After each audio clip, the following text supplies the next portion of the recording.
He was born with the purpose of spreading a message of peace and brotherhood to this universe. When Prophet Muhammad was born in Mecca,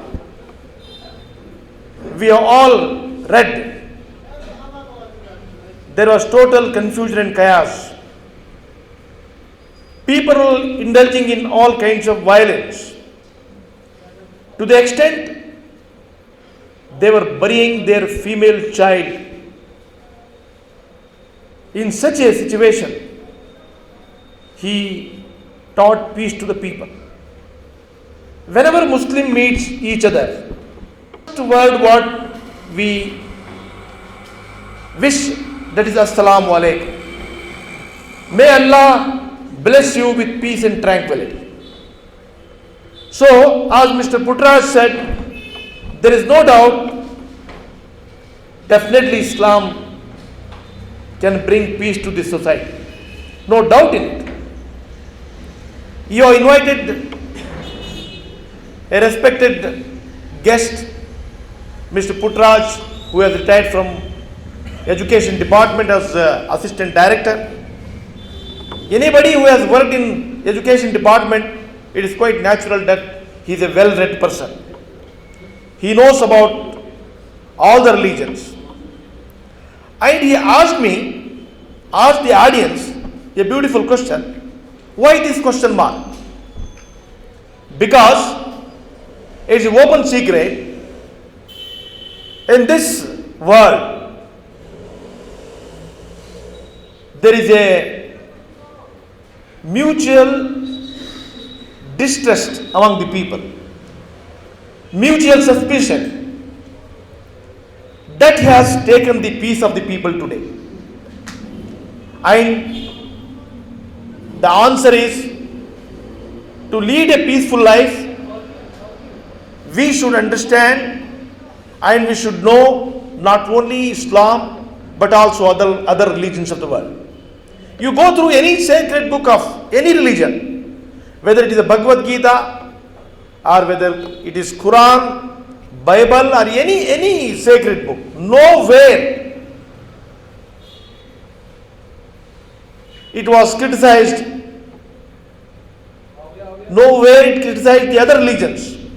Our Prophet Muhammad's teachings, he advised his followers, forget about demolishing a place of worship, forget about killing somebody, forget about hurting somebody.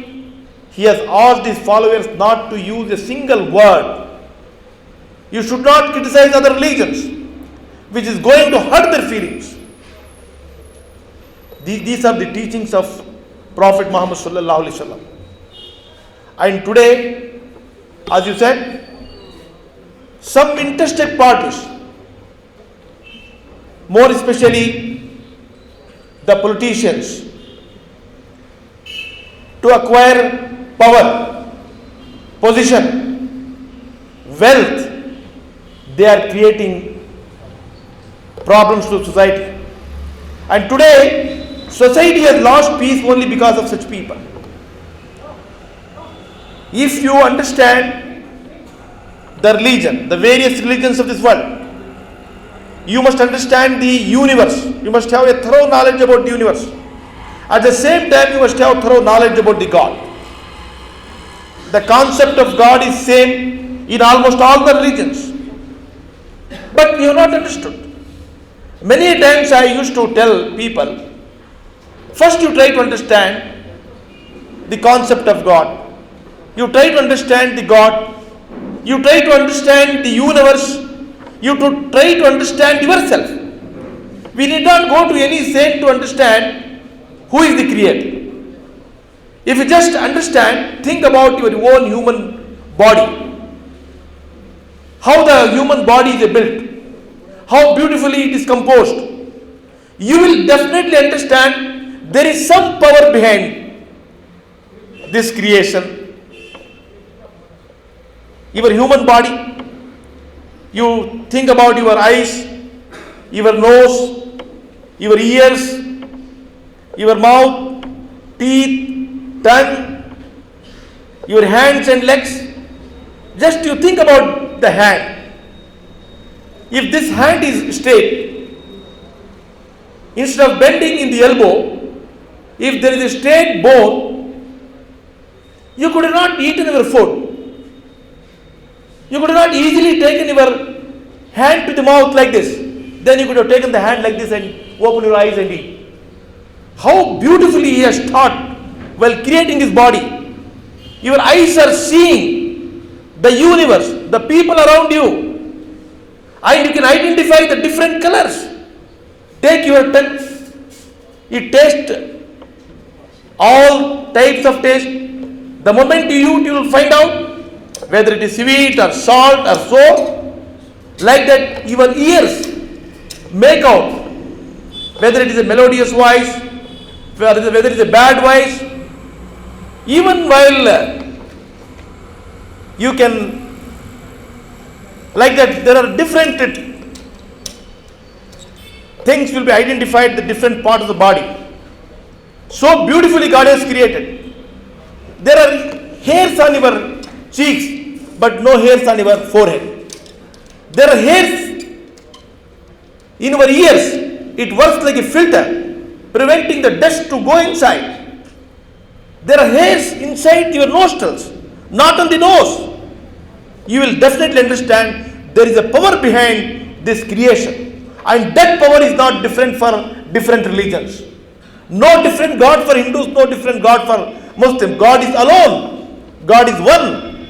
Unless you understand the oneness of mankind and oneness of God, no doubt we worship in different names. Ultimately, God is one.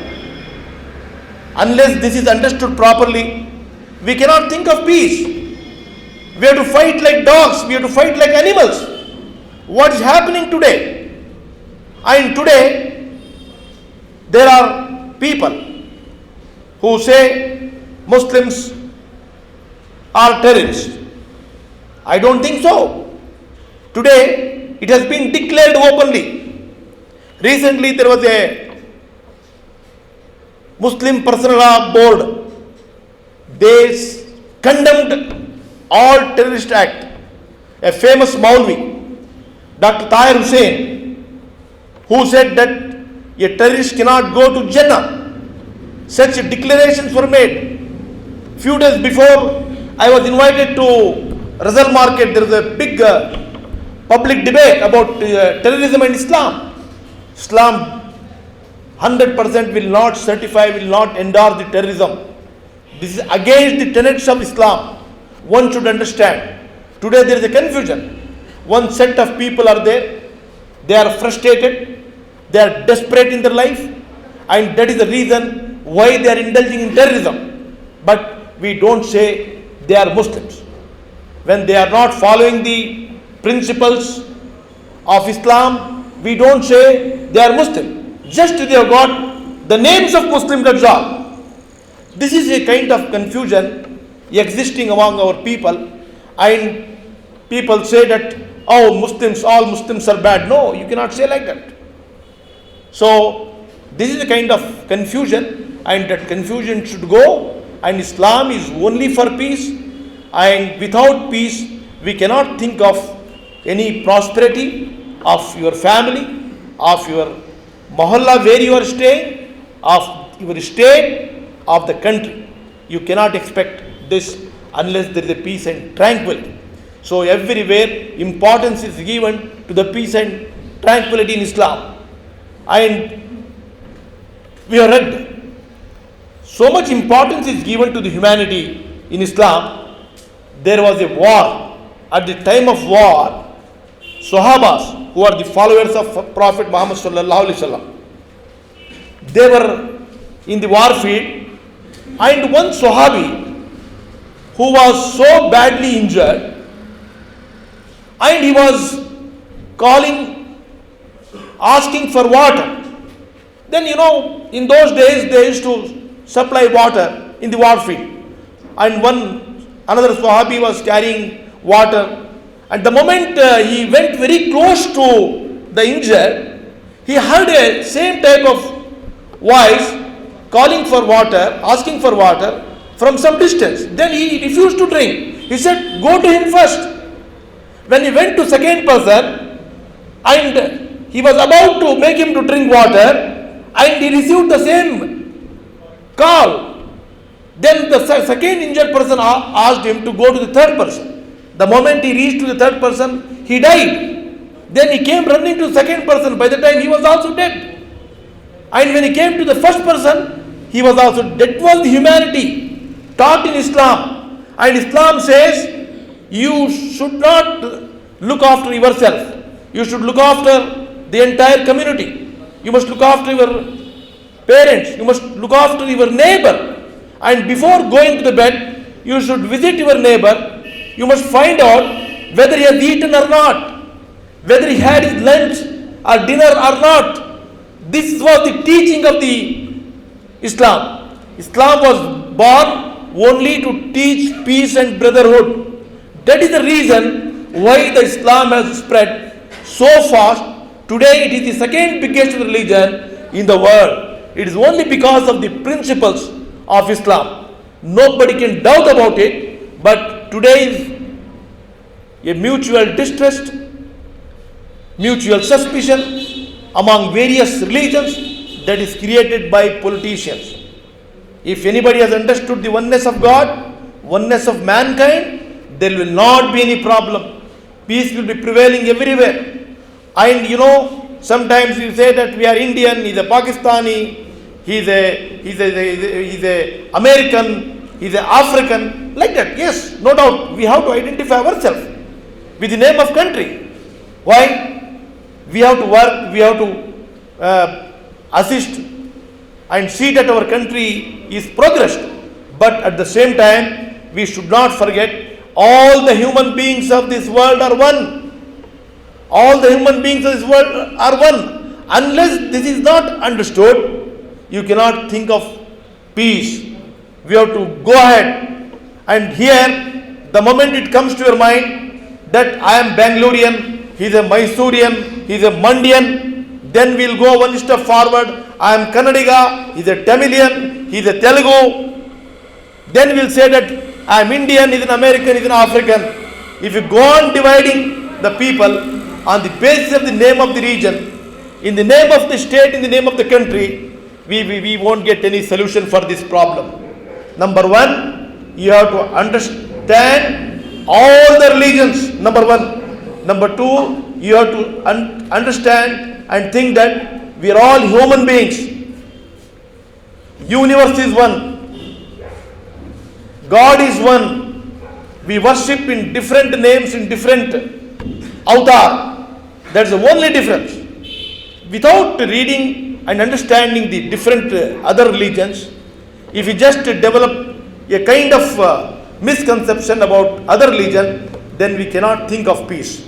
So here I congratulate all the students who have taken interest in organizing such type of program when a kind of misunderstanding is being developed day by day, and that too students from Kashmir have come forward to arrange this type of program to give a message to all other Hindu brothers that we are all one, we want peace. Really, this is very good. I appreciate your efforts and your